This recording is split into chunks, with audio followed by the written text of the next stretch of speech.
Hello, Angela with Let's Real Estate Milwaukee. I just wanted to jump on here and provide a quick video series about foreclosures in Wisconsin. I service the southeastern Wisconsin area, including all parts of Milwaukee, and these are questions I've been getting from people that I have been chatting with, homeowners, potential sellers, other people that I'm talking with in the area, and I thought that this would be a really convenient and effective way to get some information out that can be shared, and then if people have questions or want to know more information, I can post subsequent videos. So today I'm going to be I'm doing a video about the foreclosure process in Wisconsin.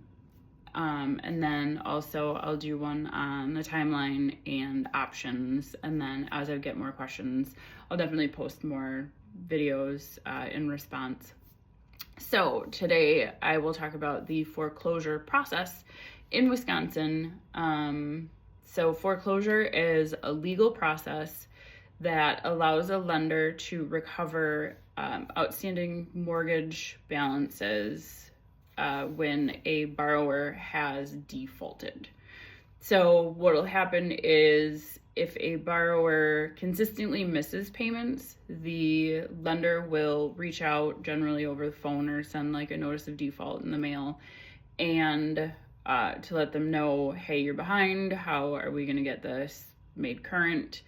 After about 3 to 4 months, then the lender will send what is called a notice of intent to foreclose, and that is not any sort of legal filing. It gives the borrower notice of default, which they've been getting. So this is saying the default has been consistent enough that if it continues without curing the default, then the lender intends to foreclose, and then they will give them time frame, generally about 30 days in Wisconsin, as to when they need to cure the default and bring the mortgage current.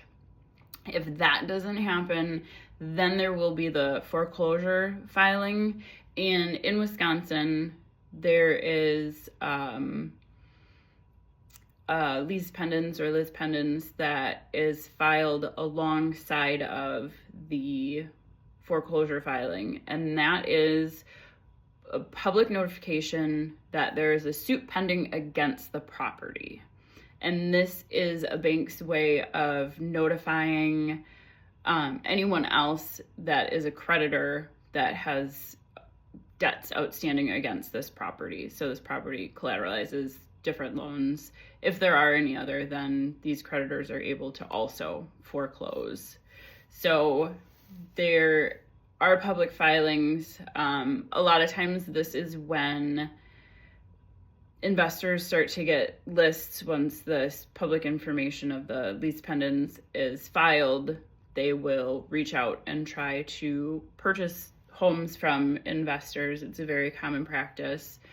And hopefully more homeowners in this situation will review their options and chat with their banks and get better information so they can make better decisions than just to sell to an investor in the area. I'm not saying it's a bad choice. I'm just saying it's not the best choice for everyone. So I think everybody should make the best decision for their situation, which is another reason why I'm doing this, so that people can get more options and advocacy for themselves in these situations. So once the foreclosure and the lease pendants are filed, then there is a summons and complaint, which requires a response from the homeowner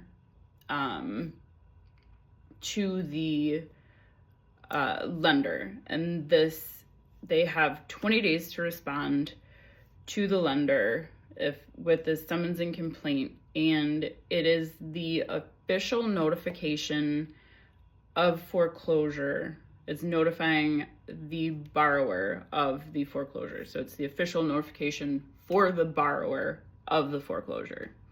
and they then get another 20 days to answer this, and it also provides the borrower with the lender's claims, the outstanding debt, and the time frame for a response, which again is generally about 20 days, but I'll do a whole nother video on that. So there, after that is the foreclosure proceedings, which is the court hearing if the debt has not been cured and or the borrower has not responded. The borrower is welcome or encouraged to attend the court hearing, and it can be an opportunity for them to defend themselves or to bring a counterclaim, which by this point, not a lot of people are attending these court hearings, or, you know, they don't have a lot of information to bring to the court hearing. Again, one of the reasons why I'm doing these videos. So after the court hearing, there could be, and generally is, a judgment of foreclosure, which entitles the lender to foreclose on the property. The judgment of foreclosure comes with a redemption period. Generally in Wisconsin, it's 6 months. That depends on the terms of the complaint, owner occupancy, all that stuff. I'll give all those details in the foreclosure timeline. But there is a redemption period, generally 6 months in Wisconsin. Then the foreclosure sale is set. And I know in Milwaukee we call it the sheriff's sale. Sheriff's sale or auction sale or foreclosure sale is where the property is auctioned off to the highest bidder. Sometimes it's the bank, sometimes it's investors. So in Wisconsin, that is not the final on a property.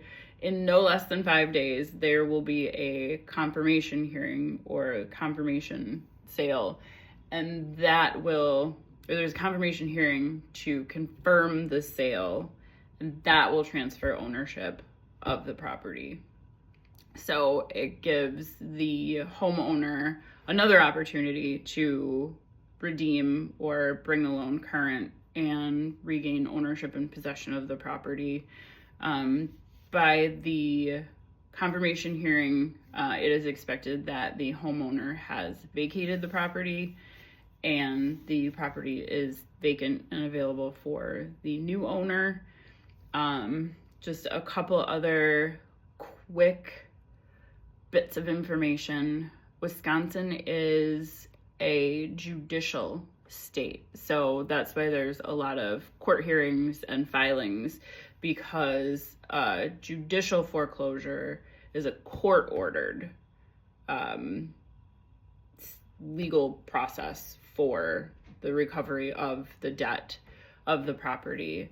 So in Wisconsin, it's done through filings and court hearings. That's what it means to be in a judicial state. And then there is also a lender can request a deficiency judgment. And what that means is if the sale price and the amount owed, there's a difference, then the lender can there can be a personal judgment against the borrower that is for that amount, the deficient amount between what was owed and what it sold for. So that difference would be on the borrower. However, the lender has to include that in the summons and complaint. So if they're requesting a deficiency judgment, then they have to request that early in the process. They can't show up to the the foreclosure proceedings and then say they want a deficiency judgment. So that is something that is brought up front, luckily, and a borrower will know if that will be required of them. And I will say also in the state of Wisconsin, there is a limit on the judgment if the property's market value is more than the foreclosure sale price. So that's kind of a little more like in the weeds, but there are so many fun little caveats to all this stuff. But if you have any questions, please feel free to reach out to me. If something is not clear and I can do a retake and make any items more clear or explain anything any further. I know I said quick, but this was maybe a little longer than I expected. The other two will be quick. The timeline just be a couple minutes, and there will be a link on my website for the timeline of a foreclosure in Wisconsin on my website, Let's Real Estate Milwaukee, or Let's REMKE. And then there will also be a link to a document about avoiding foreclosure and options that homeowners or borrowers have. So thank you so much for following me along this fun little journey of the process of foreclosure in Wisconsin. If you have any questions, or you know of anybody that could use some resources or help with their bank, definitely reach out. We have worked with many homeowners to get them in the best situation possible, even when it seems like the worst situation possible. So please reach out with questions, any comments, and let me know if there are any other videos that you would like to see. Thank you.